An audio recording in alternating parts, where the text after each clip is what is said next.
الله الرحمن الرحيم.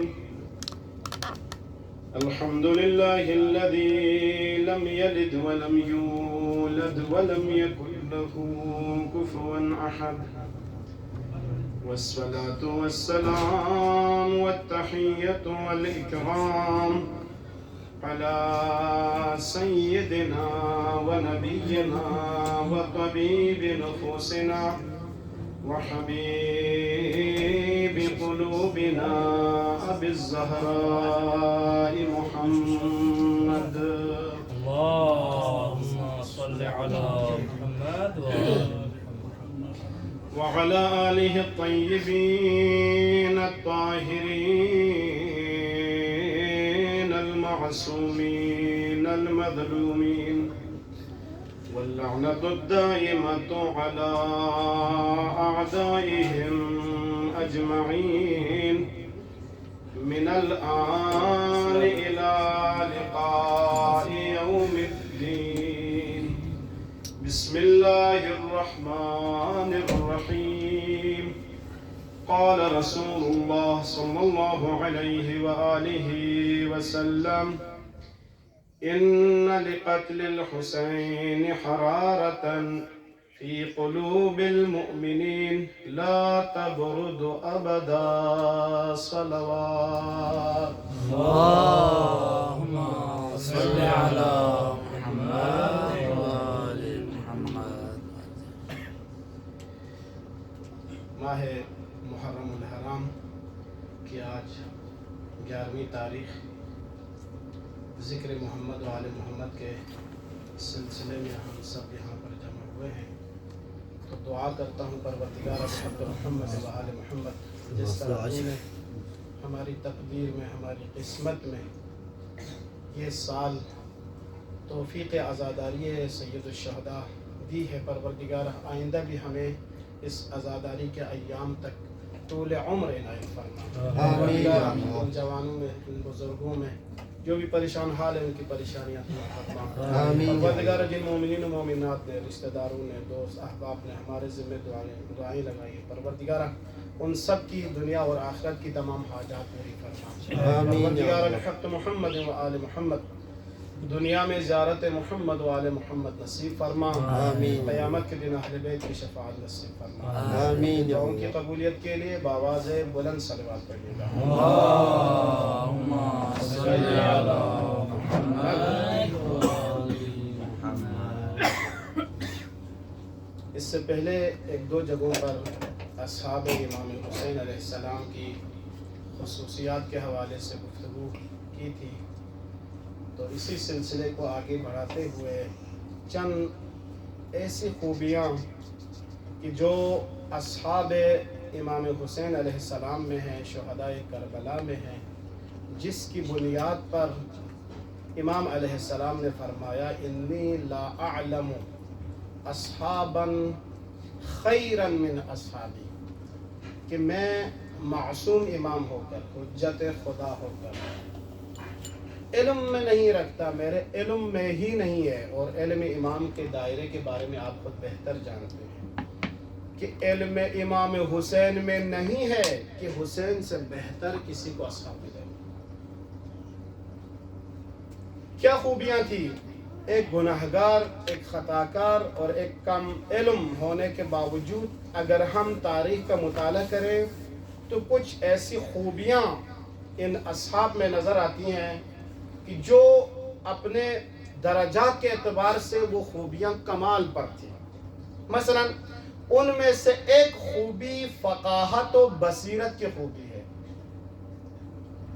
حضرت ابوالفضل العباس جسمانی طاقت، روحانی طاقت، اعصاب کی قوت کے باوجود آپ زیارت جو امام صادق علیہ السلام نے بیان فرمائی ہے، اس میں آپ کیا فرماتے ہیں؟ علی بصیرت من امرک مقتدیا بالصالحین. طاقت ہونے کے باوجود اطاعت امام بصیرت کے ساتھ، بصارت کے ساتھ. بصارت جب زہیر ابن قین نے 2 محرم یا 3 محرم کی تاریخ کو جب دیکھا کہ یہ فوج ہم سے لڑنے آئی ہے ہور کے ساتھ، تو زہیر نے امام علیہ السلام سے کہا فرزند زہرا اگر ہم ابھی جنگ شروع کر دیں نا تو ہم اس پر غالب آ سکتے ہیں، ہم فتح یاب ہو سکتے ہیں، ظاہری طور پر بھی ہم ان کو شکست دے سکتے ہیں، اگرچہ یہ 1000 کی تعداد میں ہے اور ہم کم ہیں، ہم 72 ہیں، لیکن پھر بھی ہم ان کو شکست دے سکتے ہیں۔ تو امام علیہ السلام نے کیا فرمایا کہ میں جنگ کی ابتدا کرنے کے قائل نہیں ہوں۔ یہ بصارت تھا، یہ ظاہری نگاہ سے تھی، لیکن بصیرت یہ ہے کہ ابو الفضل العباس امام وقت حجت خدا جہاں کہے تلوار اٹھانا ہے وہاں پر تلوار اٹھائے، جہاں کہے صلح کرنا ہے وہاں صلح کرے، جہاں کہے ہدایت کے لیے خطبہ دینا ہے وہاں خطبہ دے دے، جہاں جنگ کی اجازت نہ دے تو وہاں پر تکرار نہ کرے۔ اس کو کہتے ہیں بصیرت۔ جو بصیرت شہدائے کربلا میں ہمیں نظر آتی ہے وہ کہیں پر نظر نہیں آتی۔ اور دوسری خوبی فقاہت کی خوبی ہے۔ آج کل یہ جو دنیا میں جتنے تفریقہ بازیاں، ایک دوسرے پر کفر کے فتوے، ایک دوسرے کے خون بہانے کے در پہ اور جنگ و جدال، یہ سب کس بنیاد پر ہے؟ دین میں فہم نہ ہونے کی وجہ سے ہے۔ فقاہت کی خوبی، امام کے ساتھ موجود ایک صحابی اپنے وقت کے فقیہ تھے اور باعمل فقیہ تھے۔ اسی لیے ہم حبیب ابن مظاہر کے اس خط میں ہم دیکھتے ہیں من الحسین ابن علی الى رجل فقیہ حبیب ابن مظاہر، حسین کی نظر میں جو فقیہ ہو اسے حبیب ابن مظاہر کہتے ہیں۔ تاریخ کی کتابوں میں آیا ہے، علامہ مجلسی نے یا لیتنی کنت معکم فافوز فوزا عظیما، ایک بار بار علامہ مجلسی اس کے ورد کرتے تھے۔ ایک رات علامہ مجلسی کو خواب میں آیا کہ میدان کربلا ہے، دوسری طرف لشکر اعداء ہے، ادھر امام حسین کی فوج ہے، جنگ کا ماحول بنا ہوا ہے۔ مجلسی بار بار یا لیتنی کنت معہم، کاش کہ میں حسین اور اصحاب کے ساتھ ہوتے، فافوز فوزا عظیما۔ خواب میں دیکھا کہ جنگ شروع ہو گئی ہے اور دشمن کی طرف سے تیروں کی بارش آنا شروع ہو گیا۔ کس کی طرف؟ فرزند زہرا امام حسین کی طرف۔ مجلسی آگے ہے، امام پیچھے ہیں۔ جب تیر قریب آنے لگے مجلسی نے اپنے آپ کو گرا دیا، تیر سے بچا اپنے آپ کو محفوظ رکھنے کے لیے۔ اتنے میں ذہن میں آتا ہے کہ میرے تو پیچھے تو فرزند زہرا ہے، تو پیچھے مڑ کے دیکھا تو کیا دیکھا کہ حبیب ابن مظاہر نے اپنے ہاتھوں سے تیر کو روکا اور امام حسین کی حفاظت کی۔ اس وقت امام حسین نے خواب میں علامہ مجلسی کو فرمایا، مجلسی کتاب بحار الانوار لکھنا آسان ہے، شہدائے کربلا کے درجات پانا مشکل ہے۔ یہ شہدائے کربلا ہے۔ اور ایک صحابی نے اپنی شہادت جب پیش کی ہے تو کیا کہا، فرزند زہرا کیا ہم نے وفا کی ہے؟ تو امام علیہ السلام نے پاس کا نام لے کر بتایا کہ تو نے وفا پورا کر دیا اور تو مجھ سے پہلے جنت میں جاؤ گے۔ جب جنت پہنچے ہو تو میرے جد محمد مصطفیٰ کو حسین کا سلام کہنا اور کہنا کہ حسین بھی ان قریب آنے والا ہے۔ وفا کربلا کا میراث ہے، وفاداری اور اعتماد اپنے وقت کے امام پر، اپنے عقیدے پر۔ اسی لیے کیا فرمایا، انی باعث الیکم، مسلم ابن عقیل کے بارے میں کہ میں تمہاری طرف اس کو بھیج رہا ہوں، ٹھیک ہے، اخی و ابن عمی و معتمدی من اہل بیتی، معتمد ہونا، قابل بھروسہ ہونا، وعدہ کرو تو پورا کرو، سوچ کے وعدہ کرو۔ جب کسی مقصد کے لیے پروگرام بناؤ، اہتمام کرو تو اس کو کر کے دکھاؤ۔ یہ وقت کی پابندی کرو، یہ معتمدی کے امثال ہے۔ یہ شہدائے کربلا کی خوبیوں میں سے ہے کہ جب بات کی ہے تو اس بات کو پورا کر کے دکھاؤ۔ شہدائے کربلا کی خوبیوں میں سے ایک خوبی یہ ہے کہ جنہوں نے اسی دنیا میں امام حسین کے ہاتھوں اپنے جنت میں جو درجات ہے، مقامات ہے، اس کا مشاہدہ کیا ہے۔ تاریخ کہتی ہے کہ جب بھی کوئی بھی شہید جب موت کے قریب ہوتا تھا تو اس کے جذبے میں، اس کی شجاعت میں اور اضافہ ہوتا تھا، اس لیے کہ وہ لپک لپک کے جانا چاہ رہا تھا کہ خداوند متعال نے میری مہمانی کے لیے محمد مصطفیٰ کو انتظار میں رکھا ہوا ہے، میرے استقبال کے لیے محمد و آل محمد موجود ہے، جنت کی نعمات موجود ہے۔ ان کے ہوتے ہوئے اسے نہ تلوار کی زخم کا اثر ہوتا تھا، نہ تیر و زنجیر کی زخم کا اثر ہوتا تھا۔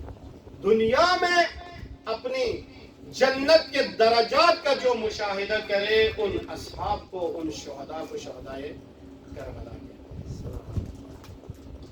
وہ شہداء جب ان سب نے قربانیاں پیش کی تو آخر میں فرزند زہرا امام حسین میدان میں گئے۔ کون حسین؟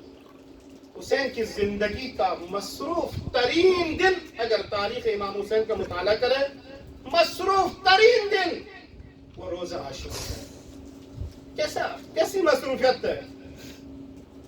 صبح سے لے کر وقت شہادت تک ایک ایک صحابی کے جنازے پر اسی طرح گئے جس طرح اکبر کے جنازے پر گئے تھے، ایک ایک صحابی کے سر کو گود میں اسی طرح اٹھایا جس طرح علی اکبر کے سر کو اٹھایا تھا، چاہے جون ہو چاہے غلام حبشی ہو، اکبر اور جون میں کوئی فرق نہیں تھا۔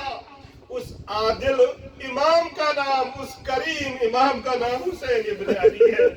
ایسی جنگ کی، علی کی جنگیں بہت مشہور ہیں، علی کی جنگیں، علی جیسا کوئی شجاعت نہ کسی ماں نے جنا ہے نہ قیامت تک جن سکتا ہے، لیکن بعض محققین کہتے ہیں علی تیرا بیٹا حسین بھی بڑا شجاع تھا، علی آپ نے جتنی جنگیں لڑی ہے نہ جوان بیٹا شہید ہوا تھا، نہ بہنیں ساتھ تھی نہ بچے ساتھ تھے، لیکن حسین کے دل پر اتنے زخم تھے، کبھی بہن کی بے پردگی کا زخم ہے، کہیں پر جوان شبیہ پیغمبر کا لاشا پڑا ہوا ہے، کہیں پر بھیا عباس جیسے کہ بازو قلم ہے، لیکن حسین نے ایسی جنگ کی، فوج اشقیہ کے میمنہ کو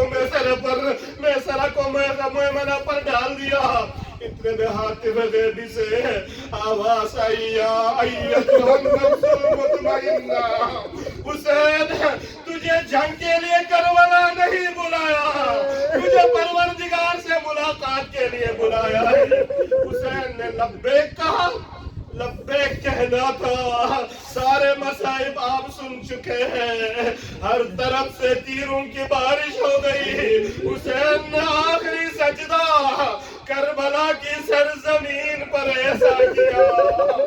پھر بھی فوج اجرکم اللہ قریب آنے کی جرات نہیں کر سکتی تھی، سب ڈرے ہوئے تھے، تو کسی نے کہا اگر یہ جاننا ہو کہ حسین زندہ ہے یا دنیا سے جا چکے ہیں تو خیموں پر حملہ کر دو، حسین کو اپنی بہن کی بڑی فکر ہے۔ عصر عاشور امام کی شہادت کے بعد 4 مرحلے ہیں مسائل کے۔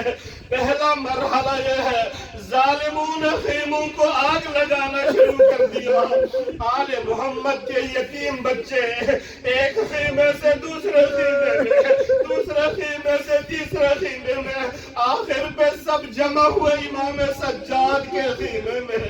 امام سجاد کے خیمے کو جب آگ لگائیے نا تو امام ایسا مظلوم امام ہے کہ ظاہری امامت ملنے کے بعد ایک سوال ہوا ہے، ایک نگاہ کی ہے امام نے، سوال یہ ہوا ہے عالمہ غیر معلمہ زینب علیہ نے سوال کیا، اے حجت خدا، اے فرزند زہرا، یہ بتا کہ اسی خیمے میں بیٹھ کر جلنا ہماری ذمہ داری ہے یا خیمے سے نکلنا ہماری ذمہ داری ہے؟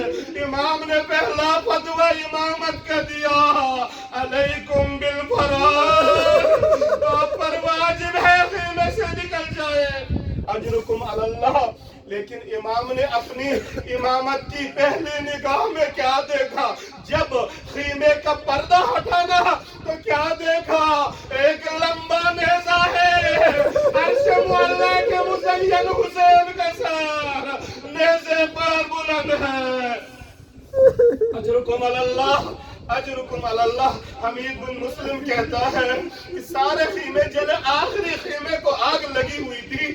میں نے ایک بلند قد خاتون کو دیکھا کہ بار بار جلتے ہوئے خیمے میں جا رہی ہے، بار بار باہر آ رہی ہے. اتنے میں دیکھا علی کی بیٹی نے سید سجاد کو اٹھا کر مار رہی.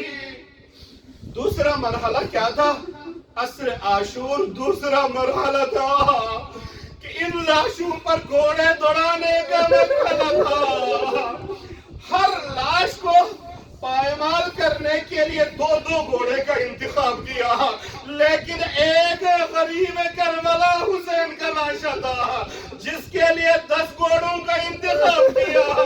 ظالم کہتا ہے جب ابن زیاد کے دربار میں آیا، انعام کے لیے کہا اے ابن زیاد مجھے اضافی انعام دے دو.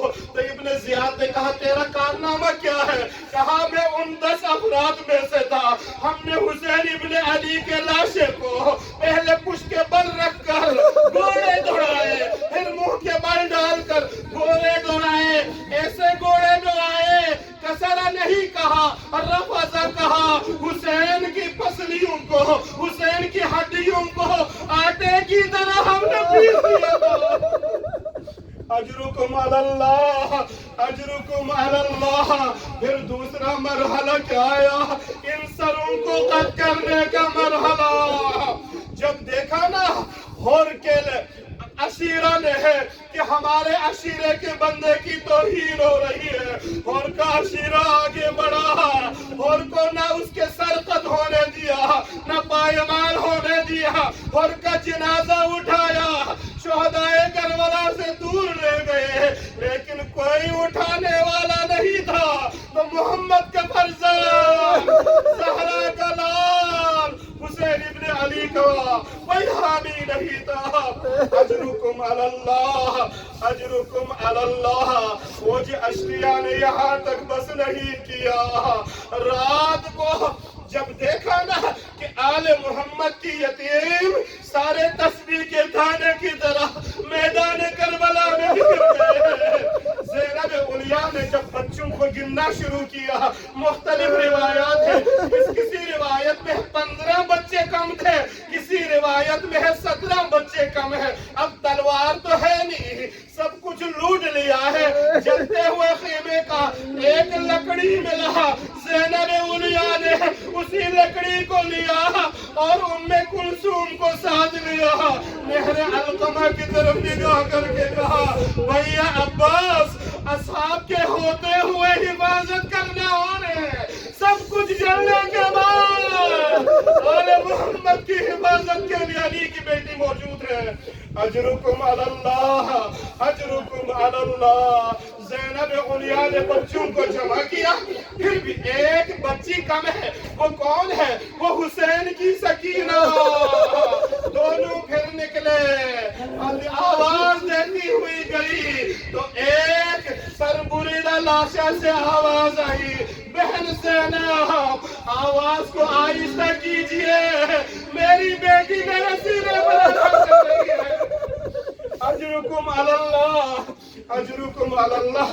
زینب علیاء نے جناب سکینہ سے پوچھا سکینہ تو نے اپنے بابا کو کیسے پہچانا؟ پہچاننے کے لیے یا تو لباس چاہیے یا تو سر چاہیے. تیرے بابا پر نہ تو لباس ہے نہ جسم پر سر ہے. تو جناب سکینہ نے فرمایا پھر اماں بابا نے مجھے خود بلایا. الیہ الیہ سکینہ، سکینہ تیرا آرام گاہ یہاں پر ہے. رحمت اللہ علی القوم الصالحین وسيعلم الذين ظلموا أي منقلب ينقلبون.